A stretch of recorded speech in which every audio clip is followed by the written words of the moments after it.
মাহমুদা হাবিবা, আমি খুব সংক্ষেপে এই বিষয়টি জানতে চাই, এরপর আমি অন্য আপনি যদি এখানে কিছু অ্যাড করতে চান এর ব্যাপারে আমি অন্য প্রসঙ্গে চলে যাব।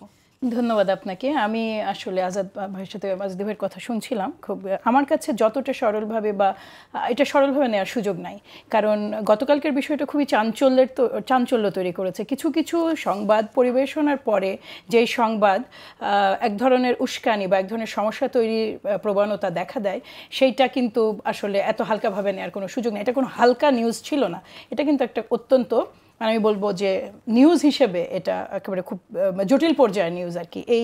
এইটা এত সহজে এবং যেই ধরনের পত্রিকাগুলো এটা ছেপেছে, আমি আপনাকে একটা ছোট ঘটনা স্মরণ করিয়ে দিতে চাই যে আপনার 2009-10-11 দিকে এজেন্সির সংবাদ ঢালাওভাবে ছেপেছিল প্রথম সারির পত্রিকাগুলো।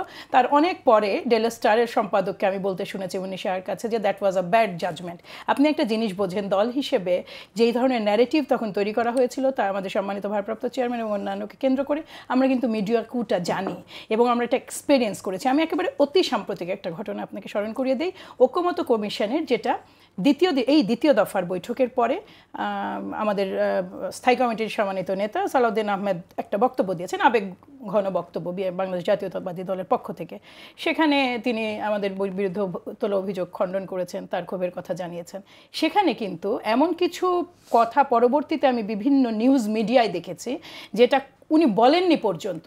এবং এটা যখন আমরা কিন্তু এই জিনিসটা ফেস করে আসছি, যা দল হিসেবে বাংলাদেশ জাতীয়তাবাদী দল এত বেশি ফেস করেছি, যেমন প্রায়ই আমরা নিউজ দেখি ছোট ক্ষেত্রে, যেমন সরকার এটা ফেস করছেন খুব বড় মাপে, কিন্তু আমাদের নিউজগুলোর ধরন কি, যেমন একটা অকারেন্সের সাথে লোকাল জার্নালিস্ট একটা পাঠিয়ে দিলেন যে উনি বিএনপি নেতা এটাতে সংশ্লিষ্ট। আমরা যখন ইনভেস্টিগেশন করি জেসিন, আমরা সারপ্রাইজড হই যে লোকাল যে সংবাদদাতা সংবাদ পাঠাচ্ছেন তিনি কিন্তু খুব ভালোভাবে জানেন যে বিএনপির ওই নেতার কোনো পোস্ট নেই, সে 5 আগস্ট আগে এমনকি বিএনপি ছিল না পর্যন্ত। জেনে শুনে যখন এই ধরনের নিউজগুলো লাগাতার ছাপানো হয়, আমরা তো আমাদের প্রতিবাদটা দিতে থাকি।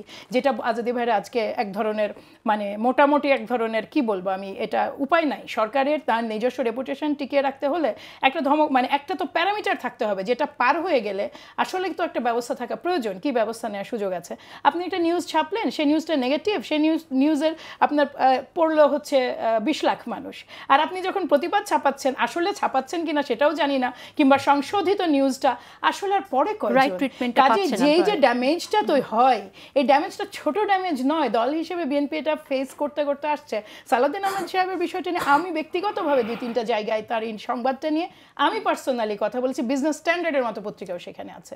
কাজেই এই জায়গাটায় মানে এই বিষয়টায় আমি একেবারে 100% একমত যে এই জায়গাটা একটা কিছু থাকতেই হবে, চেক অ্যান্ড ব্যালেন্স। কোনো ক্ষমতায় জেসিন চেক অ্যান্ড ব্যালেন্স ছাড়া কখনোই নিয়ন্ত্রণের মধ্যে থাকে না। সে নিজে বিকশিত হয় এবং এমন পর্যায়ে বিকশিত হয় যে তার বিকাশটা বাকি সকলকে হার্ম করে। এটা বোঝার সময় বোধহয় এসেছে।